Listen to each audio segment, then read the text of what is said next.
Hey guys, അപ്പൊ നമുക്കൊന്നൊരു mushroom ഉണ്ടാക്കിയാലോ? അപ്പൊ വായോ, അതിനായിട്ടൊരു ബൾബ് എടുക്കാം. ബൾബാണ് ഇതിലെ മെയിൻ താരം. ഒരു ബൾബ് മാത്രം മതി. നമ്മുടെ ഉദ്ദേശം വിലയോ തുച്ഛം ഗുണമോ മെച്ചം എന്നതാണല്ലോ. അപ്പൊ പറഞ്ഞ പോലെ ഈ ബൾബിനെ നമുക്കൊരു സുന്ദര കുട്ടപ്പനാക്കി എടുക്കാം. ഈ കാണുന്ന പോലെ റെഡ് കളർ അതിന്റെ മണ്ടയ്ക്ക് അടിച്ചു കൊടുക്കാം. കോൺഫിഡൻസ് കൂടിയതുകൊണ്ടാണോ എന്നറിയില്ല, ബൾബ് തേ കിടക്കുന്ന താഴെ. ഇതിലൊന്നും നമ്മൾ തളരാൻ പാടില്ലല്ലോ. വീണ്ടും എടുത്തടിക്കുക, എന്നിട്ട് കുറച്ചു നേരം റെസ്റ്റ് ചെയ്യാൻ വെക്കണേ. എന്നിട്ട് ബൾബിന്റെ വേറെ പാർട്ട് എടുത്ത് ഇതുപോലെ വൈറ്റ് കളർ അടിച്ചു കൊടുക്കാം. ഇത്ര വൈറ്റ് ആക്കണമെന്ന് നിർബന്ധമൊന്നും ഇല്ല കേട്ടോ.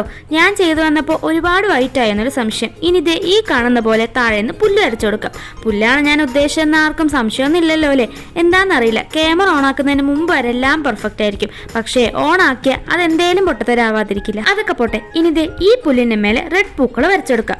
ഒന്ന് കളർഫുൾ ആവട്ടേന്നേ. ഇനി നമ്മൾ റെസ്റ്റ് ചെയ്യാൻ വെച്ചില്ലായിരുന്ന ഒരു സാധനം, അതിനെ ഇങ്ങെടുത്തോ. എന്നിട്ട് അതിന്റെ മണ്ടയ്ക്കും ഈ കാണുന്ന പോലെ പണിത് കൊടുക്കാം.